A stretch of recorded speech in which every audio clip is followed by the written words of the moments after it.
Un jeune couple, Cathy et Harvey, mènent une vie heureuse et bien rangée. Un jour, la femme tombe enceinte de faux jumeaux, un garçon et une fille. Ils étaient tous deux plus qu'heureux de ce bonheur qui les attendait au bout de 9 mois. 9 mois d'une longue attente interminable. La grossesse de Cathy se déroule plutôt bien. Les jeunes parents avaient même trouvé les prénoms de leur future progéniture. La petite fille s'appellerait Eva et le petit garçon, ça serait Rory. Mais au fil du temps qui passe, il semble qu'un problème survient au bon développement de Rory. En effet, celui-ci a du mal à progresser dans le processus de vie. Mais les médecins rassurent Cathy et Harvey en leur promettant de tout faire pour que les bébés arrivent au monde en bonne santé. Mais au terme des 9 mois, Cathy et Harvey ont un choix difficile à faire. En effet, les médecins leur ont expliqué que Eva est en santé, mais Rory, lui, ne l'est pas vraiment. Et il fallait choisir l'un des bébés, car les avoir tous les deux serait malheureusement impossible.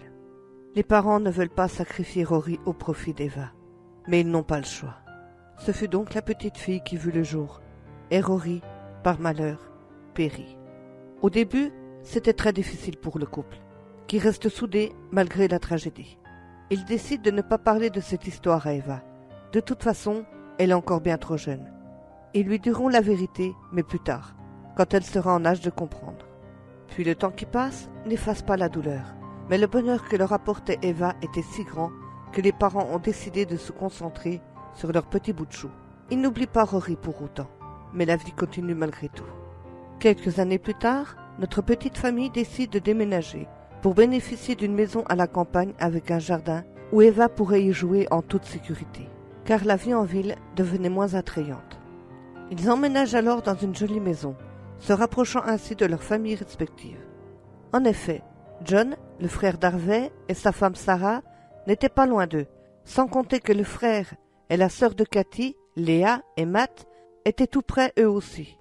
Harvey avait été muté pour pouvoir continuer d'exercer son métier et avoir ainsi un salaire décent. Mais au bout de quelques mois seulement, Eva commence à développer un comportement différent. En effet, un jour, alors qu'il n'y avait pas d'école, Cathy plut du linge, quand soudain, elle entend sa fille parler toute seule, comme si elle tenait une discussion avec quelqu'un d'autre. Mais il faut savoir qu'elles sont seules à la maison, vu que Harvey est au boulot. Cathy l'observe au coin de la porte. Puis elle entre dans la chambre et demande à Eva avec qui elle parle. Puis, la petite lui répond juste qu'elle joue avec son amie, sauf qu'Eva est seule dans la pièce. Sa mère se dit alors qu'elle a un ami imaginaire et que beaucoup d'autres enfants font ça.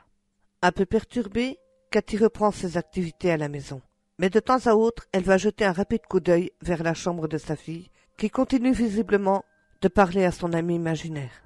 Le soir venu, Harvey rentre du travail. Ils ont pour habitude de boire un bon café pour se détendre un peu. Puis, ils se racontent mutuellement leurs journées respectives.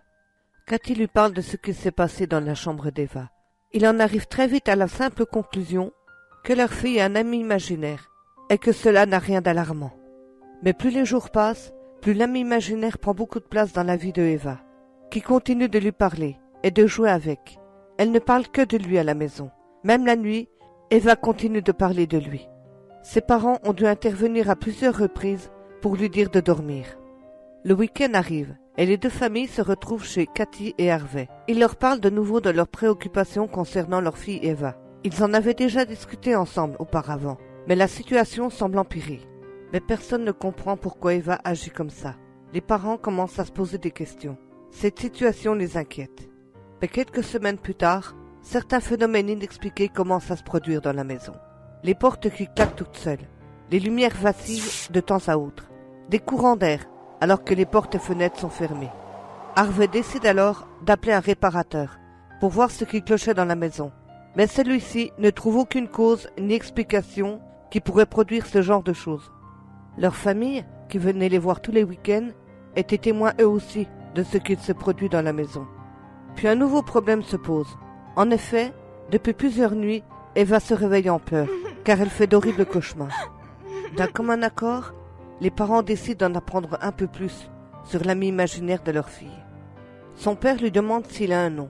Eva lui dit que oui. Il s'appelle Rory. Tout à coup, les parents se regardent. Ils essaient de dissimuler les larmes qui roulaient sur leurs joues. tout en continuant d'essayer d'en savoir plus sur l'ami d'Eva. Il continue ainsi à lui poser des questions, mais la petite fille leur dit simplement que c'est un ami, c'est tout. Puis un jour, alors que sa fille est à l'école, Cathy va faire le ménage dans sa chambre, quand tout à coup, elle tombe sur des fiches de calcul que sa fille ne pouvait pas savoir, car elle était en CE1.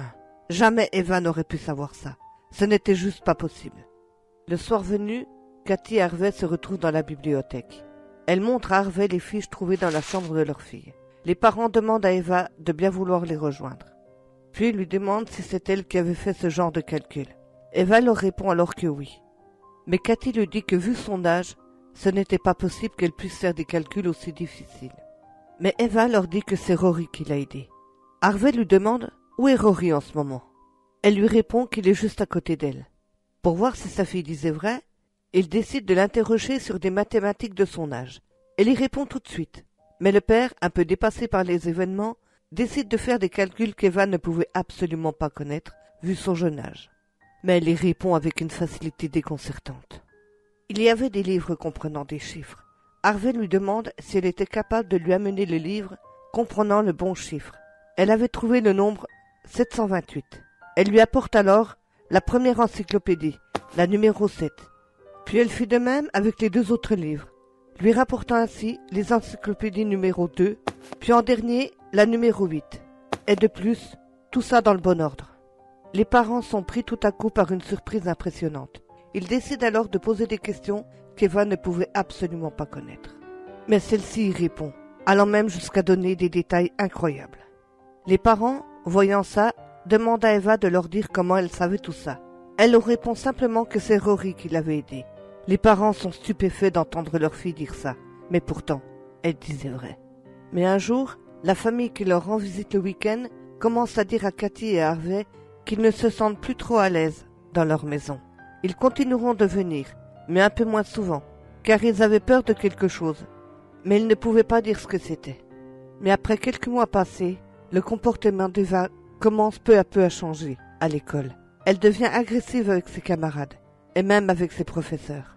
Et plus le temps passe, plus les phénomènes empirent dans la maison. Puis au bout d'un moment, Eva ressent le besoin de s'éloigner de Rory, car il commence à lui faire vraiment peur. Au bout de quelques années, la hantise, car oui, nous parlons bien d'un cas de hantise avérée, avait pris des proportions invivables pour la famille. Il subissait aussi des attaques. Harvey s'était fait pousser du haut des escaliers. Arrivant en bas, il a levé la tête, pensant voir quelqu'un. Mais il n'y avait rien, ni personne. Cathy, elle aussi, avait été griffée. Ils vivent un enfer permanent. Les parents, au début des faits, s'étaient demandé si ce n'était pas leur fils Rory, le jumeau décédé d'Eva. Mais vu comme l'entité se déchaînait sur eux, cela n'était pas possible. Les réunions familiales se faisaient maintenant chez John et Sarah, car dans la maison, c'était devenu trop dangereux. Ils voulaient déménager, mais ils avaient mis beaucoup d'argent à retaper cette maison. Ils en avaient un peu, mais pas suffisamment pour partir. Ils dormaient quelquefois dans leur famille, mais ce n'était pas une vie. Un jour, ils ont fait appel au curé du village, qui au début leur propose alors une séance de couple, croyant qu'ils rencontraient des problèmes au sein de celui-ci, et qu'ils reportaient ces événements sur la maison. Mais ce n'était pas eux le problème, mais bel et bien la maison. Ils rencontrent le curé à plusieurs reprises. Le couple rend régulièrement des comptes à celui-ci sur les phénomènes qui se produisent dans la maison.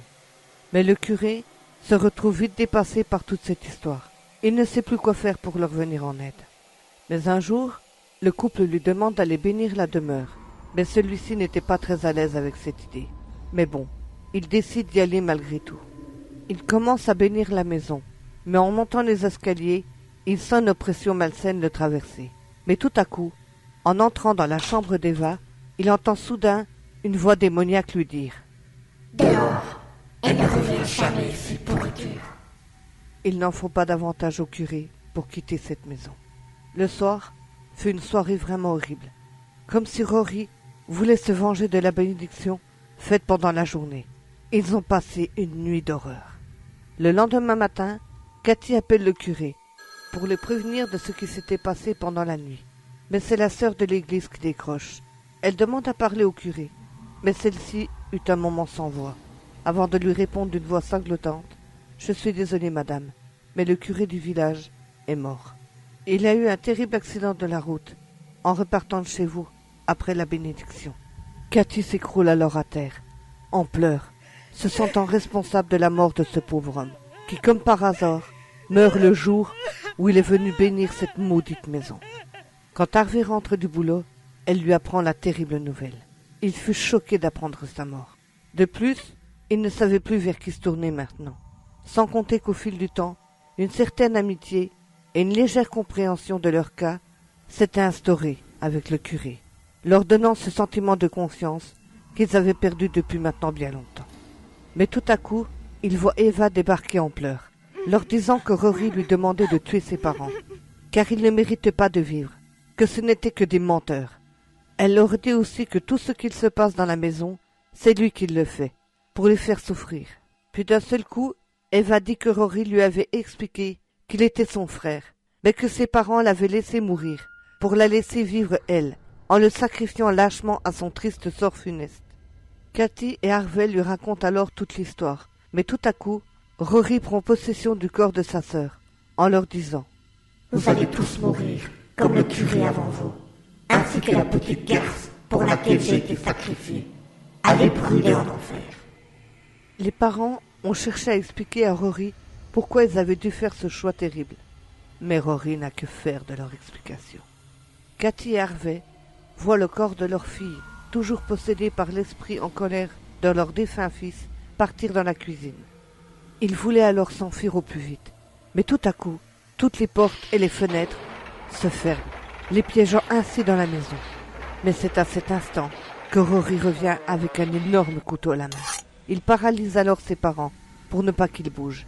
Il les tue de multiples coups de couteau, frappant ainsi au gré de sa colère.